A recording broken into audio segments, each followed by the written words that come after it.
Bismillahirrahmanirrahim. Alhamdulillahirrabbilalamin. Wabihi nasta'in.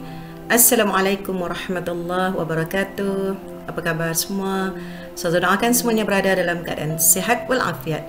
InsyaAllah hari ini kita akan belajar tajuk perkahwinan, iaitu bidang fiqh, pelajaran 12, unit 1. Okey, insyaAllah untuk siri 1 lah.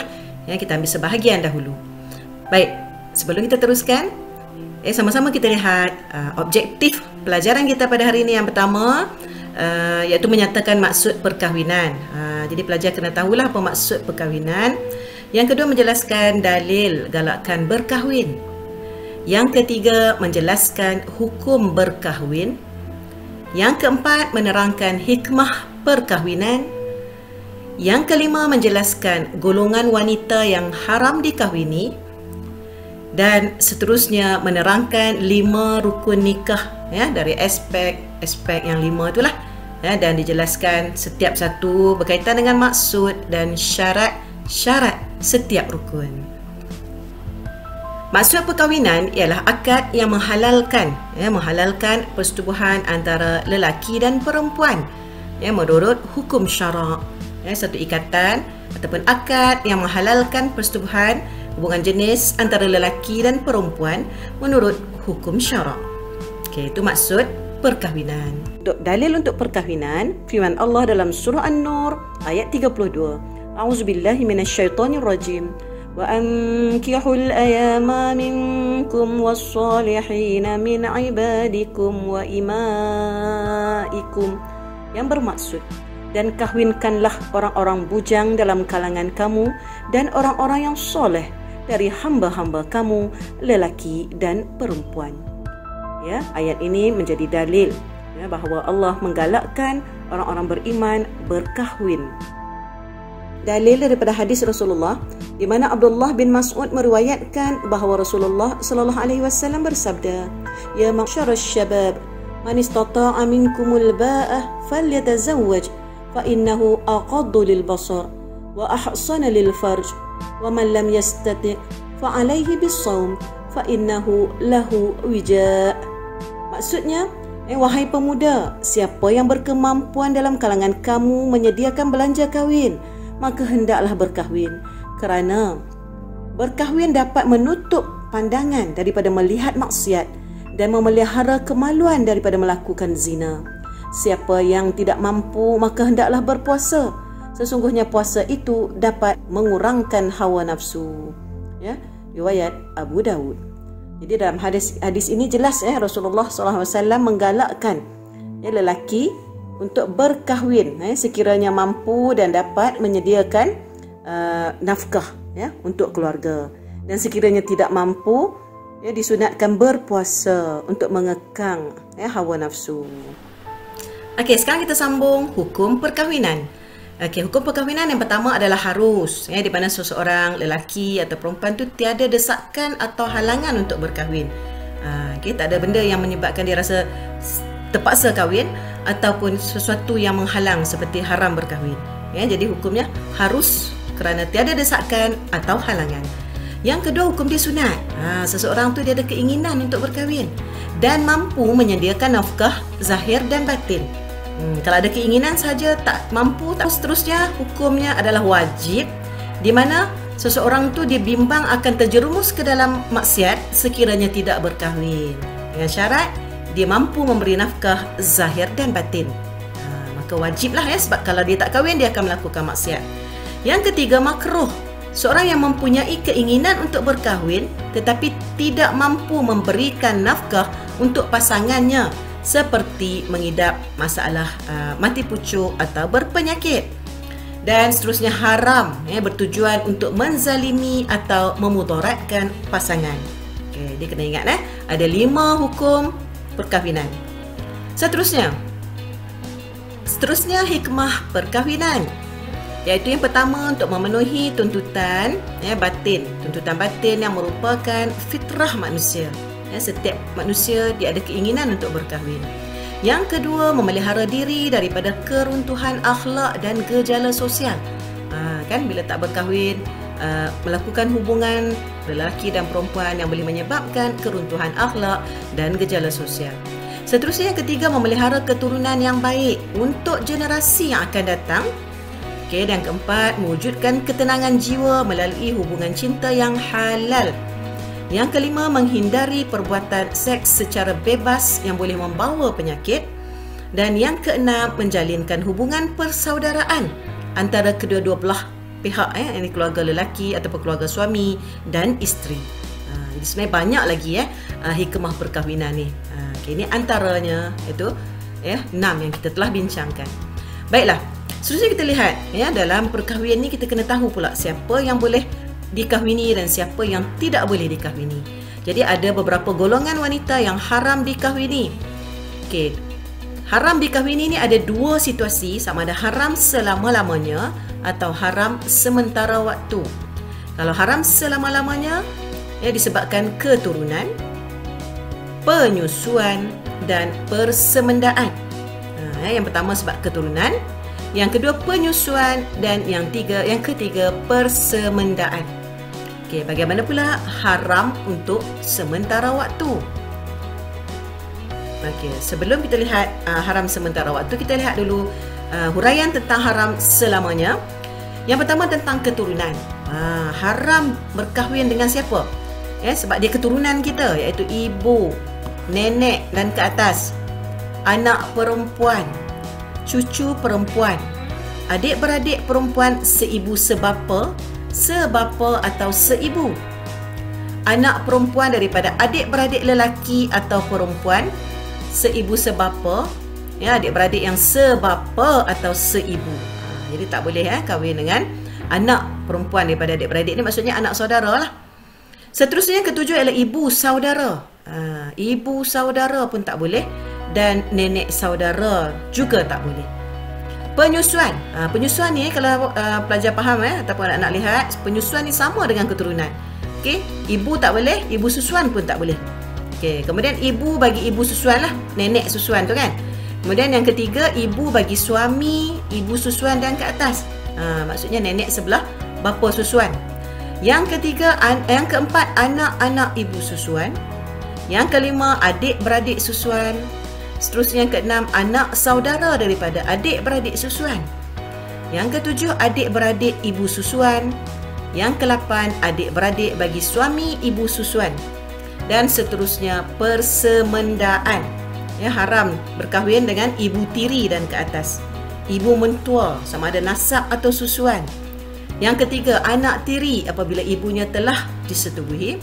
Dan yang keempat, menantu perempuan dan ke bawah. Seterusnya kita lihat pula untuk haram sementara waktu. Haram sementara waktu ni haram mengahwini perempuan yang pertama ada hubungan nasab dengan isteri dalam satu masa. Maksudnya kalau dah kahwin dengan kakak, tak boleh kahwin dengan adik ataupun mak saudara dalam satu masa. Maksudnya tidak boleh bermadu lah. Yang kedua, haram sementara ni kalau perempuan tu masih isteri orang. Kalau dah bercerai atau suaminya meninggal, maka tidak haram lagi lah. Yang ketiga, perempuan musyrik. Haram berkahwin dengan perempuan musyrik sehingga dia masuk Islam. Dan seterusnya, haram sementara waktu juga bagi isteri yang ditalak 3. Kalau dah cerai talak 3, dia tak boleh rujuk, dan tak boleh berkahwin semula dengan bekas isterinya itu. Sehinggalah dia berkahwin dengan lelaki lain, kemudian bercerai, habis tempoh iddah dengan suami baru. Barulah dia boleh berkahwin semula dengan suami yang pertama tadi sekiranya dia mahu. Baiklah, seterusnya kita lihat pula rukun nikah. Rukun nikah ada 5 ya. Yang pertama bakal suami, kemudian bakal isteri, wali, 2 orang saksi dan lafaz. Lafaz akad nikah yang terdiri daripada ijab dan kabul. Lafaz ni juga disebut sebagai sirah, yang disebut dan terbagi kepada ijab dan kabul. Baiklah, kita perincikan satu persatu. Yang pertama, sebelum kita lihat pada syarat bakal suami, kita lihat dulu maksud suami. Suami adalah lelaki yang dikahwini oleh seorang perempuan. Kita fahamlah kan. Jadi syarat dia yang pertama mesti Islam, kemudian lelaki yang telah dikenal pasti, maksudnya memang sahih lelaki.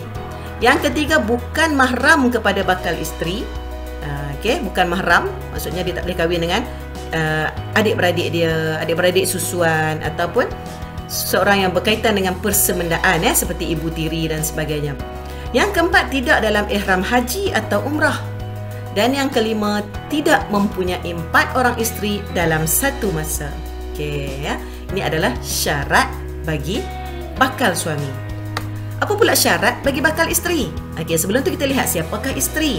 Isteri ialah perempuan yang dikahwini oleh seorang lelaki. Kan, jadi isteri lah dia. Yang kita lihat syarat syarat bakal isteri. Yang pertama Islam, yang kedua perempuan yang dikenal pasti. Yang sahih perempuan ni bukan pondahan. Okey, yang ketiga bukan mahram kepada bakal suami. Yang keempat bukan dalam ihram haji atau umrah. Yang kelima bukan isteri orang atau dalam iddah talak raj'i. Okey. Seterusnya kita lihat pula wali. Okey, tadi yang syarat pertama tadi bakal suami, kemudian bakal isteri. Sekarang yang ketiga ialah syarat wali. Okey, wali itu siapa? Orang yang mempunyai kelayakan untuk menikahkan pengantin perempuan.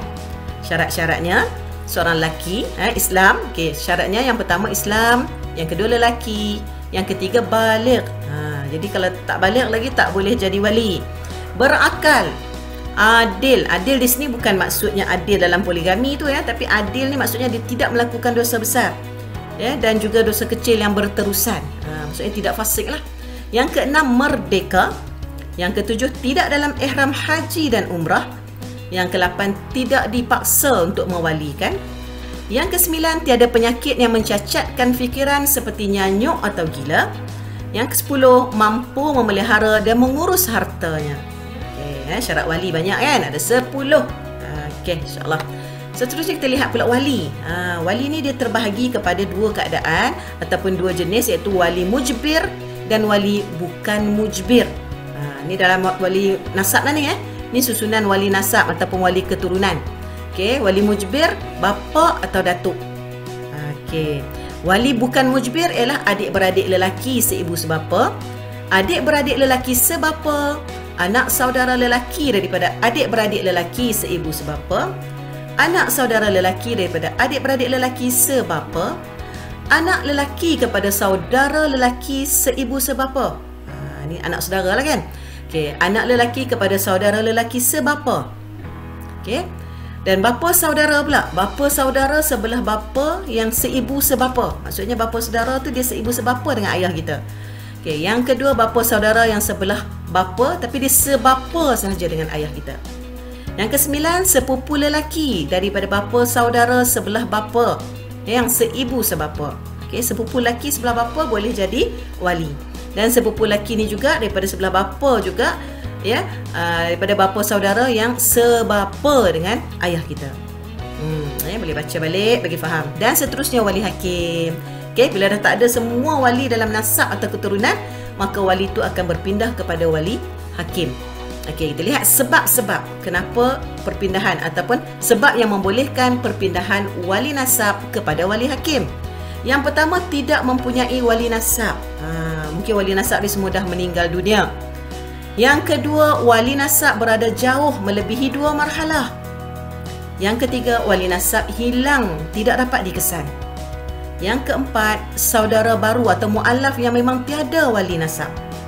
Yang kelima, anak tidak sah taraf. Jadi dia tidak ada wali, maka dia akan berwalikan hakim. Yang keenam, wali dalam ihram haji atau umrah.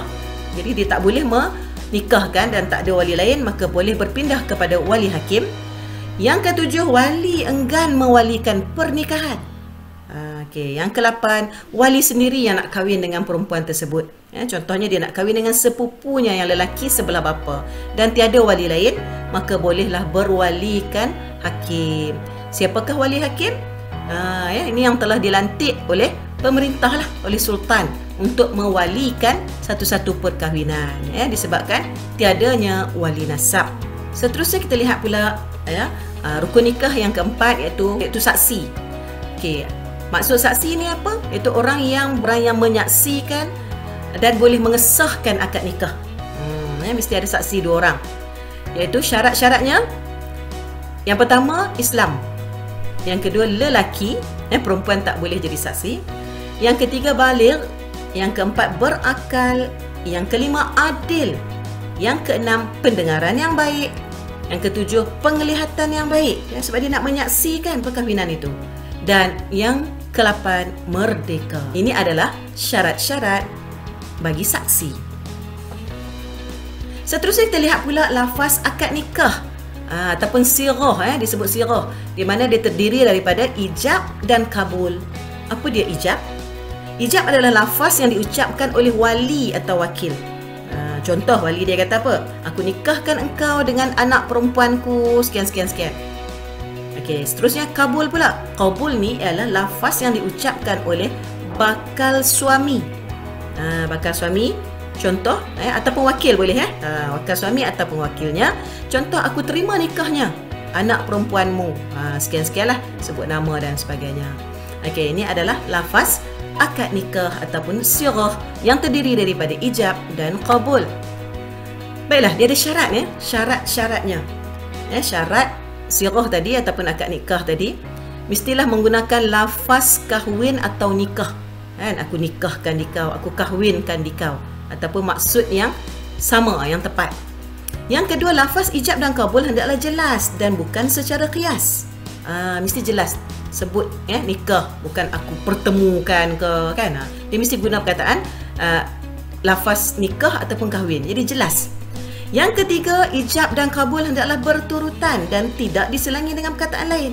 Lepas dah tadi wali sebut aku nikahkan nikah sekian-sekian, jadi bakal suami pula menjawab kabul, aku terima nikahnya sekian-sekian. Tak boleh diselangi dengan perkataan lain. Yang keempat, lafaz akad nikah hendaklah berkuat kuasa serta merta kesan dia. Bila dah lafaz akad dan nikah tadi, maka teruslah kesan dia tu, maka berkahwinlah suami dan isteri tadi. Dan kelayakan wali dan bakal suami tadi berkekalan hingga selesai akad. Tak bolehlah kelayakan tadi, syarat-syarat wali dan syarat suami tadi tu hilang semasa sebelum selesai akad nikah. Okey. Dan yang keenam, tidak dibataskan dengan tempoh tertentu. Perkahwinan adalah satu ibadah dan kita mengharapkan berkekalan hingga ke akhir hayat. Tidak boleh dihadkan tempoh sekian-sekian. Tidak sah. Tidak boleh dibataskan dengan tempoh masa. Baiklah, itu adalah lafaz akad nikah. Kita dah bincang tadi tentang maksud perkahwinan, kita dah bincang tentang hukum-hukum perkahwinan, kita juga dah bincang hikmah perkahwinan dan rukun-rukun perkahwinan. Okey, jadi insya-Allah anak boleh melihat semula video ini sekiranya ada yang kurang jelas atau kurang faham. Baiklah, anak-anak juga boleh merujuk buku teks muka surat 99 sehinggalah 110. InsyaAllah kita akan jumpa lagi dalam sesi seterusnya untuk kita menyambung tajuk ini. Segala yang baik itu daripada Allah Subhanahu Wa Taala, segala kelemahan dan kesilapan daripada Ustazah mohon maaf. Okey, jangan lupa like dan subscribe. Assalamualaikum warahmatullahi wabarakatuh. Jumpa lagi.